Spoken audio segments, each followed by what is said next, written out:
It's your boy Fast checking in with you with another one. When you go to the hole, you got to be physically and mentally stable, because if you don't, you might not be able to make it up in there. I mean, you'll be able to make it up in there, but it'll be kind of hard for you when you get up in there. I remember when my first time going to the hole, boy, it was a motherfucker, because I got a write-up for threatening and intimidating. I was at a medium institution. I got wrote up for threatening and intimidating, and when I got wrote up, they end up sending me back behind the walls. So when I get behind the walls, you go through like the little tunnel thing that they send you through. You walk through A and D, and then, boom, they send you to the hole, wherever cell house it was. I think it was C cell house at this time was the hole. So when you get there, you're already handcuffed, and everybody already seeing you walk in there. So when you're already kind of embarrassed about stuff like that, but then when you get up in there, you're going to get really embarrassed, because they're going to make you take off all your clothes, put you in this little cell, take off all your clothes, like I said, make you show all your private parts, check your body to make sure you ain't got no prison tattoos, and if you do, they take pictures of them. Then after that, you go get your little bedroll, go up to your cell. Some penitentiaries have 2 cellies, but this penitentiary, we only had 1 cellie, and they send you to admit seg. Now, admit seg is, you get all your property, you can have compulsory, you can do your visits and all that. I mean, everything is on point in the admit seg. You just basically about to do your time once they get the write-up. So then probably about 30 minutes later, after you get in the cell, 30, 45 minutes, or whenever the lieutenant come around there, boom, they come around there, give you a little write-up, tell you what you in there for. Like I said, I was in there for threatening and intimidating. They asked me how I wanted to plead. I mean, if I play it right now, what they'll do is they don't really try to give you too much leeway on when they write you up. So they're going to give you the max on everything. But if you plead out, you think that you about to get some type of lesser charge, but you ain't. They're going to give you the max. So I just say I'm to plead not guilty. That way I can just go to my disciplinary hearing. I ain't got to worry about them taking my property in the next couple of days, so I can have all my stuff until, basically until they convict me or whatever they doing. So then after that, they bring you your property and stuff. But on that property, it just depends on what you got in there. You might, if you had some contraband or anything like that while you was in your cell before this happened, they taking that and then they writing you up again. But it's just like it's like they got like a little list of everything that you can have in the hole and what you can't have in the hole. And if you got anything else on the list, they're going to take it out your property. They don't care how they give you your property. Just throw it in the box and push it up in your cell. They don't really care about if you got food, if you spilled all your hygiene, you might have some shampoo or something. It might spilled in the box. They don't care. So then after that, maybe like in a week, that's when your disciplinary, when you go to court. When you go to court, they handcuff you.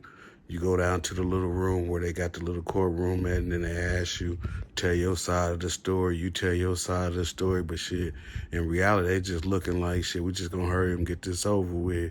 So then after that, they find you guilty.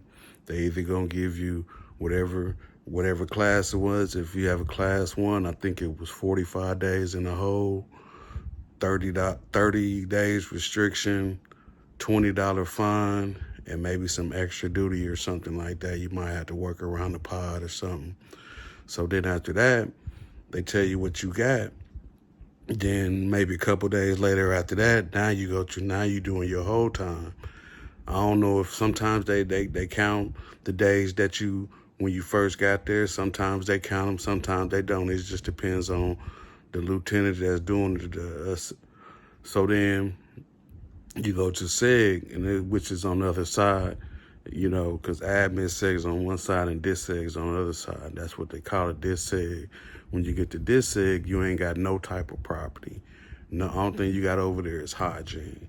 And once your hygiene is gone, they don't let you go to the store or anything like that. You just basically in there living by yourself, or, just doing hard time. Nothing, no TVs, no nothing. So then when you get up in there, you ain't got no food. So after a while, first few days while you up in there, you smashing your trays.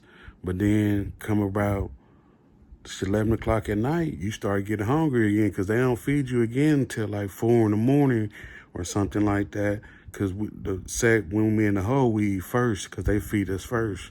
So we eat real fast. So, boom, you ain't got no hygiene, you ain't got no food. So you basically just up in there. They might bring a book cart around there to where you can get some books. My favorite books was the gunsmith books because they got down through there. So I read all the gunsmith, the trailsmen, and long stars, and books like that. Kind of passed my time by. Because when you get in there, you're going to have to figure out what you're going to have to do. You might have to read the Bible. You might have to read the Quran. I mean, you might have to read out any type of book that's going to help you stay stable while you up in there. You're going to have to read it, you know. Listen to all them dudes and yelling from cell to cell ain't going to really help you do your time because all that's going to do is just make it to where you end up going to be beefing with somebody. So you got to be real careful when you go dealing with those type of people because you can be arguing with somebody up in there and then you be back in the hole as soon as you get out. So like I said, when you up in there, you got to have your mind got to be right. They on the showers and stuff like that. If you go take a shower, you got to go to the yard in order to take a shower. They just don't let you just take a shower. You got to go to the yard. So if you don't go to the yard, you don't shower. So it's like a catch-22 when it comes to that.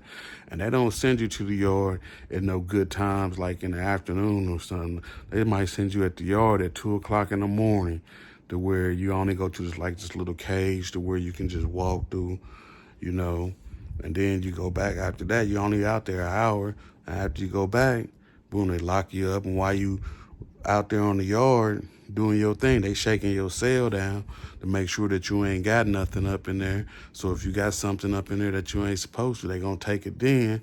So it's like, shit, you don't even know how to do it because if you go to the yard, they gonna strip search you when you come back in. So it's just kind of a catch-22 when it comes to things like that in the penitentiary, to where if you're trying to do something illegal while you up in there, I mean, they got like the porter guys, they walk the runs and things, make sure that they cleaning up. I mean, if you know somebody that knows them, and you got to make sure that they're in the same cell house as the person that you're trying to deal with, because it's kind of hard to get some from another cell house and walk through the rotunda and things like that, and police might shake you down. So it'd be easier to find somebody in a cell house with the person that works in that cleans up, the porter. That way, if he do bring you something in there, you can get it from him. But he mostly tries to hustle off you anyway. He got the lighter, he got the cigarettes, he got everything. So if you go by his cell, he might give you a cigarette and give you a light, and then he just pushing off. But you got to owe him something. I don't know how they pay people like that up in there, because at this time, shit, I wasn't really doing anything, so I didn't know how they was getting stuff up in there, and I didn't really smoke or do anything like that then, so it didn't really matter. But yeah, they was getting this stuff in all the time. Yeah, but yeah, they do all type of stuff in there. I remember one time, this dude, they just kept arguing back and forth, Crips and the Bloods. They just kept beefing with each other, calling each other, disrespectful names. I ain't gonna really say, what they was calling each other, because shit, I wasn't really involved in stuff like that. But yeah, they was disrespecting each other to the fullest all the time. They was telling each other when they get out, they was gonna whoop each other's ass. They hit another dude up in there. I mean, he was just screaming all the night. I mean, the man never screamed in the daytime. He always wait till nighttime to scream. He'd be screaming all night, yelling, shaking on the bars, doing all type of other stuff. I mean, then you have people that's up in there that like the feminine people. I mean, they be trying to talk to them all night, telling them what they gonna do and all that. I mean, it be all type of crazy stuff going on in there. But yeah, when you go there, you got to make sure that when you do something or whatever, that you avoid the hole, because once you get up in there, it ain't nothing nice. I mean, the whole time I was up in there, I was really scared because I ain't really know what my life was gonna be like. Should they end up giving me some more days, because I got to kind of doing just being an asshole. I think I got 15 extra more days. I was just being an asshole, didn't want to do certain things that they was asking me to do. Like they might have you come out, do some cleaning up or something. You might go out and, somebody have you do something. I had take something somebody said and I end up getting in trouble for that, you know. So, but like I said, when you in there, when you go to the hole, you don't want to go to the hole and think that it's going to be cool, because it ain't going to be cool. There's a lot of stuff that goes on in there that most people can't really comprehend until after it's already done. So then once you get up in there, then you find yourself in a situation to where you're trying to get yourself up out there, but you can't get yourself up out there because once they tell you how much whole time you got to do all that to the fullest. And if you're in a medium or a minimum security and you end up catching a write-up to end up taking you to the hole, you always got walls and they put you in a hole. You got to make sure that you're ready for all that, because if you ain't, it's just like a mental game. Because if you ain't mentally on point, you're going to go crazy. And if you ain't got your food right, you got to make sure that you saving your food in the commissary or your trays every day so that way you can eat. You might save something off your breakfast tray, you might save something off your lunch tray, and you might save something off your dinner tray and eat that probably about 11 o'clock, because shit, that's the time that you get really hungry, because like I said, when you in the hole, they feed you first. So you probably eat around 2 o'clock, 3 o'clock, 4 o'clock. But you ain't gonna eat on the regular. You're gonna eat kind of late, and your breakfast, they're gonna bring that kind of early too. Everything is gonna be early, so you got to think, if they feeding you early, you're gonna get hungry early. So you got to make sure that you keep your food on point. And then, you got to make sure that if you do go to the commissary, you don't buy no bunch of food and stuff. You buy like stamps, you know, maybe some shampoo, because a lot of white people, they use shampoo and they can't use that state stuff. So you can kind of hustle off trays out that to kind of make you eat. And then you got to make sure that you're mentally and physically ready for all that, because you go through some changes when you go through there, because shit, don't nobody want to be in the penitentiary like that, locked in a cell. I mean, if you're in the max and then you go to the hole, it ain't really kind of affecting you because you're already locked down.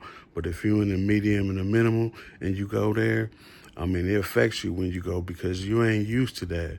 So most people ain't used to going to the max. They only go to the medium or the minimum and then they get out. But if you go to the max, that's where everything changes. You got to be a man when you go there. There ain't no such thing as, being weak when you go in there. So that way you can always be prepared for everything that can happen. Most of the time when you do things, people really don't understand how things go until they end up in situations to where, I mean, it could be anything. You could be in a good situation, you could be in a bad situation. But when you in a hole and you ain't got nowhere to go, and people are always trying to get on your bad side, because everybody in there is tough behind them bars until they get into them bars is open, and then you get into a situation to where you might have to whoop somebody's ass because they was talking crazy to you. So you just don't want to get involved in situations like that and get involved with people that's talking crazy. If you see that people is talking crazy, you don't want to talk to them while you in there, because shit, you go end up finding yourself, they're going to be talking to you crazy, you're going to be talking to them crazy, and then y'all going to end up being in bad situations. So when you in a hole, it's just really kind of crazy down there. And my time when I was in there, like I said, I was nervous when I got up in there, scared. But shit, I just pulled through and did certain things to where I didn't really have to trip about things. Like I said, I started reading books and start, maybe doing some exercises or something like that. But I was just learning a lot about myself, thinking while I was in there that how I was going to get out and do this and try to change my life, and basically just you just try to get in tune with yourself while you up in there, because you don't want to be up in there thinking all negative up in there and be screaming like old boy was. I don't even know his name because I didn't even want to get involved with it. But yeah, he was screaming all the time. Like he was just didn't have no good intentions or no bad intentions. He was just in between, a rock and a hard place right then and there, because he was off the chain every night. But yeah, like I said, I was just getting in tune with myself, making sure that I didn't go crazy or anything like that. Just trying to make sure that I'm on point with everything, and making sure that I do what I'm supposed to do, so that way when I do get out, I can be a better person. Because everybody want to think about that. Hey, when I get out, I'm gonna do this, I'm gonna do this. Most of the people back then was thinking about, all they was talking about was hustling and stuff. Everybody wanted to be a dope dealer. Everybody had to clean cars. Everybody wanted to do that. But yeah, but when you in a hole and talking all that old nonsense and stuff, what you was doing on the street, because that's what a lot of people do. They talk about, oh, I was this type of person on the street. I was this type of person on the street. But shit, you don't really know what type of person that person was on the street. But yeah, this your boy Fats coming at you with another one. Y'all like and subscribe on that. And y'all be peaceful. And happy 2024. Y'all stay up.